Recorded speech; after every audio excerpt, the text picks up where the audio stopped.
disebut dengan pernikahan atau zawajun, yaitu perkawinan antara laki-laki dan perempuan yang bukan mahram, bukan yang mahram ya, laki-laki dan perempuan yang bukan mahram disatukan di dalam hubungan rumah tangga melalui ijab dan qabul. Kemudian setelah kita mengetahui apa itu pengertian pernikahan, kita masuk ke materi yang kedua, yaitu hukum dari pernikahan.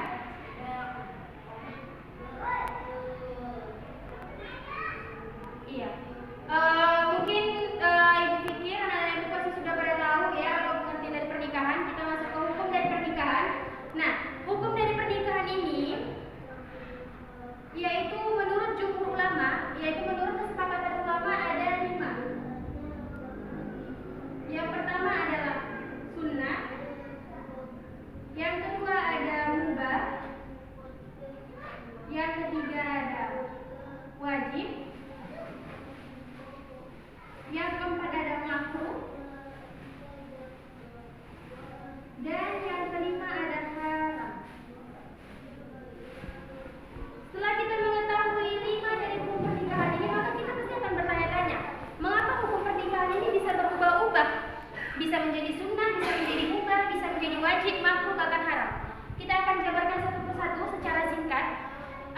Hukum pernikahan ini bisa menjadi sunnah ketika seseorang tersebut tidak memiliki uzur yang mendesak dia untuk melakukan pernikahan.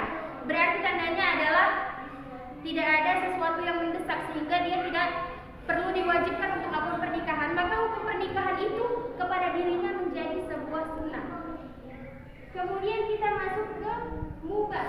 Nah, mubah seperti yang kita ketahui adalah boleh, diperbolehkan.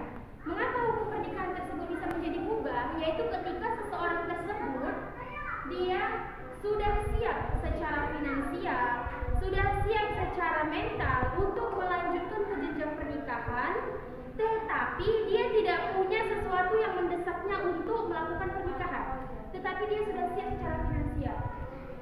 Kemudian wajib. Nah, kenapa pernikahan ini menjadi wajib? Semuanya pasti sudah pada tahu ya kan, kalau pernikahan ini menjadi wajib karena apa? Iya, pernikahan menjadi wajib karena seseorang tersebut terdesak, sedang dalam keadaan terdesak dan diwajibkan untuk melakukan pernikahan. Apa contohnya, Bu? Iya, contohnya adalah ketika dia tidak dapat mengendalikan nafsunya, tidak dapat mengendalikan syahwatnya, tidak dapat mengendalikan hawa nafsunya, dan jika dia tidak melakukan pernikahan, maka akan besar terjadi kemungkinan perzinahan, maka hal tersebut menjadi wajib bagi dirinya untuk melaksanakan pernikahan. Kemudian kita masuk ke hukum yang keempat. Hukum yang keempat yaitu adalah hukum yang makruh. Nah, mengapa hukum ini menjadi makruh? Iya, hukum ini itu menjadi makruh pada dirinya. Ini adalah yang sering ya, yang sering dibuat orang-orang ya, kayak capek pengen nikah segala macam gitu ya. Nah, itu menjadi makruh bagi dirinya apabila sebenarnya dia tidak siap secara finansial, dia tidak siap secara mental, tapi dia ingin melaksanakan pernikahan, sedangkan dia tidak mampu untuk melaksanakan kehidupan di dalam rumah tangga. Maka hukum ini menjadi makruh, dia tidak boleh melaksanakannya. Kemudian ada lagi yaitu haram. Mungkin kita bertanya-tanya ya kan, gimana bisa pernikahan itu yang menjadi sebuah ibadah hukumnya menjadi haram bisa pada suatu orang gitu kan? Bisa menjadi haram pada seseorang tertentu. Iya, hukum pernikahan itu bisa menjadi haram pada seseorang tertentu apabila tujuan dia menikah adalah untuk membalas dendam kepada orang yang dinikahinya, atau ingin membunuh orang yang dinikahinya, atau ingin merampas harta orang yang dinikahinya, maka hukum pernikahan tersebut menjadi haram oleh dia. Baiklah, di sini Bapak akan melanjutkan penjelasan dari Ibu Jian Fadilah tadi mengenai pernikahan dalam Islam.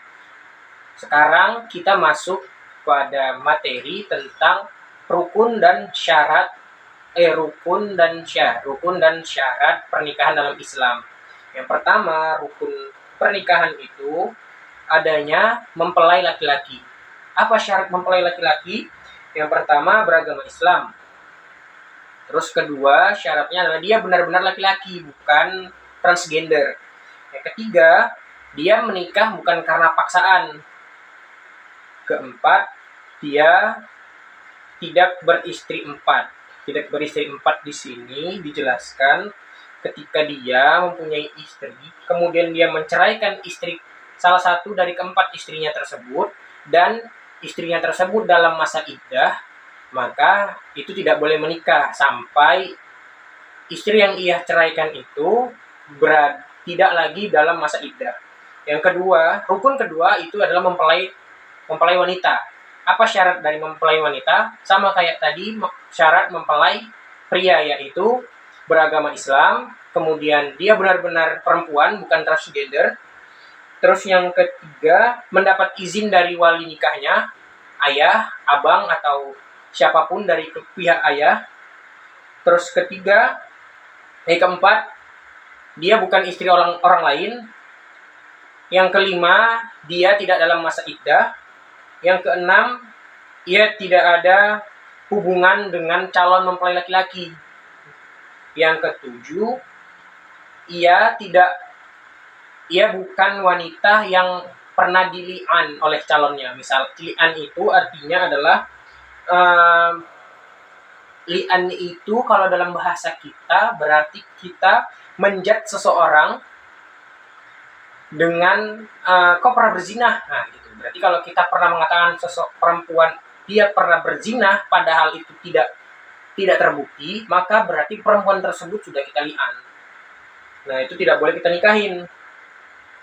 Terus syarat ketiga yaitu adanya wali. Syarat dari wali, laki-laki, beragama Islam, baligh, berakal, merdeka, bukan budak. Zaman sekarang udah nggak ada lagi budak. Terus yang keenam adil, syarat dari wali. Yang keempat, rukun keempat dari pernikahan itu adalah saksi.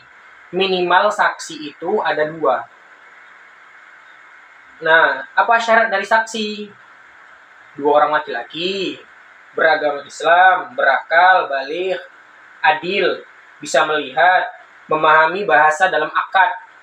Dia harus mengerti apa yang dikatakan dalam akad, gitu. Terus hadir ketika dilakukannya ijab qabul. Terus rukun terakhir, rukun kelima dalam pernikahan itu adalah ijab qabul. Ijab qabul itu apa? Ijab qabul itu adalah perkataan yang bermakna menikah. Kalau misalnya biasanya itu ya kayak saya nikahkan putri saya, bla bla bla bla. Nah, itu namanya ijab qabul. Apa syaratnya? Syaratnya adalah menggunakan kata yang bermakna nikah. Ya sama kayak yang Bapak jelaskan. Seperti itu dia. Terus yang kedua, yang mengucapkan lafaz nikah itu adalah wali pihak perempuan, kemudian diikuti dengan mempelai laki-laki.